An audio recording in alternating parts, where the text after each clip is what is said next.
ऐसे ही पार्श्व प्रभु आज खंभात में स्थित है, पर ये खंभात में स्थित पार्श्व प्रभु आए कहाँ से, इनका निर्माण किसने किया और इनकी पूजा कहाँ कहाँ पर हुई? तो आइए अतीत के झरोखे से हम झांक कर देखते हैं ये परमात्मा का बिंब किसने भराया और किन किन के द्वारा पूजित होकर आज ये बिंब हमारे सामने है। तो आइए चलते इतिहास की ओर। जी हाँ, संबंध पार्षद का जैसा प्रबल प्रभाव है वैसा ही उज्ज्वल इनका इतिहास है। गत 24 के नमीश्वर तीर्थंकर का शासन चल रहा था। उस समय आषाढ़ी नामक श्रावक में अनागत 24 यानी उस समय पार्षद भगवान का जन्म भी नहीं हुआ था। ऐसे अनागत 24 के 23वें तीर्थंकर पार्षद प्रभु की महिमा को सुनकर उस आषाढ़ी श्रावक ने नीलम रत्न की एक सुंदर सी प्रतिमा बनाई और उस प्रतिमा को वर्षों तक अपने गृह चैत्य में उसकी पूजा की।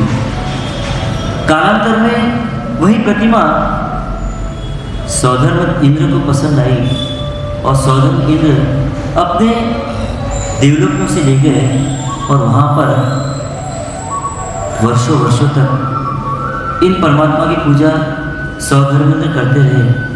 और फिर समय बीतता गया, हजारों वर्ष तक वहाँ पूजित होने के पश्चात वरुण देव के द्वारा भी यह प्रतिमा चिरकाल तक पूजी गई। कालांतर में नागराज के हाथ में प्रतिमा आई और समुद्र तट पर एक देवमान तुल्य सुंदर जिनालय बनाकर उस जिनालय में इन परमात्माओं को प्रतिष्ठित किया और नाग कुमार इंद्र पातालवासी देवों के साथ इन परमात्माओं को पूजते रहे, बरसों बरस पूजते रहे और कालपुरुषी गति अविरल गतिमान रही। वर्तमान 24 के 20वें तीर्थंकर मुनीश्वर स्वामी परमात्मा के काल में राम और लक्ष्मण सीता को पाने लंका की ओर बढ़ रहे थे। समुद्र गहरा था, चिंतातुर हो गए इस गहरे समुद्र को कैसे पार करेंगे और चिंता ही चिंता में आसपास विचरते हुए समुद्र तट पर वही जिनालय दिखा और जिनालय में जाकर इन्हीं परमात्मा की भक्ति सबर होकर पूजा की। नाग कुमार ने प्रकट होकर इस प्रतिमा का महात्म्य बताया और महात्म्य को जानकर पूजा अर्चना करने लगे। उसी समय समाचार प्राप्त होता है समुद्र का जल स्तंभित हो गया है, निर्विघ्न रूप से हमारी यात्रा पूर्ण हो जाएगी। और तभी हर्षोल्लास से श्री रामचंद्र जी ने सम्मन पार्षद के विरुद्ध से इस प्रतिमा को बखाना और वहाँ पर जिनेंद्र भक्ति महोत्सव किया और काल की किताब के पृष्ठ उलटते रहे। त्रेता युग से द्वापर युग आ गया। नवे वासुदेव श्री कृष्ण वासुदेव भी एक समय समुद्र के किनारे छावनी बनाकर विश्राम कर रहे थे। उस समय उन्हें भी उस जिन मंदिर में जाने का अवसर मिला और जिनेंद्र परमात्मा की प्रतिमा को देखकर अभिभूत हो गए, मदहोश होकर परमात्मा भक्ति में लीन हो गए। उस समय नाग कुमार प्रकट होकर इस अलौकिक प्रतिमा का सारा वृत्तांत श्री कृष्ण महाराज को बताते हैं और वे अपनी भक्ति को रोक नहीं पाते। उनसे प्रार्थना कर, अभ्यर्थना कर अपने द्वारिका नगरी में इन परमात्मा को लेकर जाते हैं। कहाँ कहाँ पूजित हुई, सौधर्म देवलोक की यात्रा इस प्रतिमा ने की, वरुण देव के आवास में भी इस प्रतिमा ने यात्रा की। पातालवासी नागकुमारों के द्वारा भी ये प्रतिमा पूजित हुई और साक्षात रामचंद्र जी के द्वारा भी प्रतिमा पूजित हुई।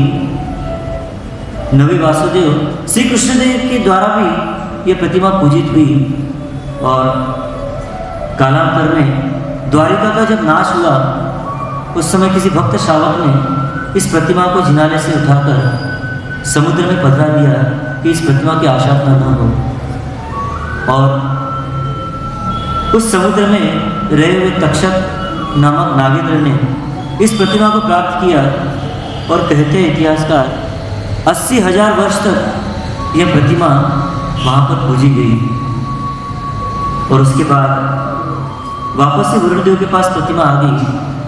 4,000 वर्ष तक उन्होंने भी इसकी पूजा की और वापस ये प्रतिमा समुद्र में पधरा दी और एक ऐसा बनाव बनता है, एक सातवां जो कि कांतिपुर नगर का था, वो अपने मालिक का जहाज लेकर समुद्र पार कर रहा था। अचानक उसके जहाज स्तंभित हो जाते हैं। इस अथाह जलराशि के बीच मैं कैसे जाऊंगा, मेरे माल का क्या होगा, ऐसा सोचकर वह सातवां आत्महत्या करने का प्रयास करता है। पर उस समय देववाणी होती है, हे सातवां, इस प्रतिमा को इस समुद्र में संबलपुर पार्षद परमात्मा की प्रतिमा है, उन्हें प्राप्त करो और उनकी पूजा से सारे संकट दूर हो जाएंगे। दैवी सहाय से उस सातवां ने इस नीलम रत्न की प्रतिमा को प्राप्त किया और देवों से इस प्रतिमा की महिमा को सुनकर समुद्र से बाहर निकाला और देवी सहाय से अपने नगर कांतिपुर में भव्य ठाट बाट से प्रवेश कराकर एक मनोहर जिन प्रासाद बनाया और लगभग 2000 वर्ष तक ये प्रतिमा वहाँ पर भी पूजी गई।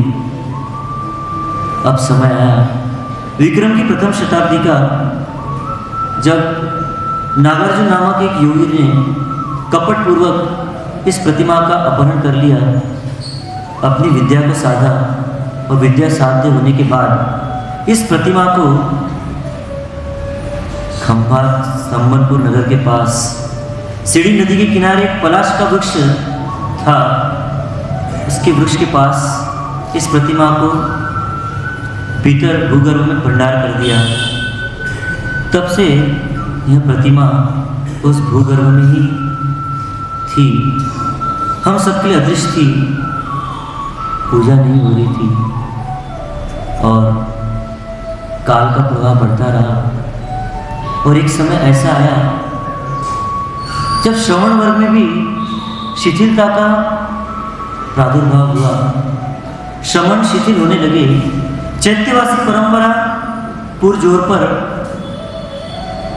लोगों के सामने आई और उस समय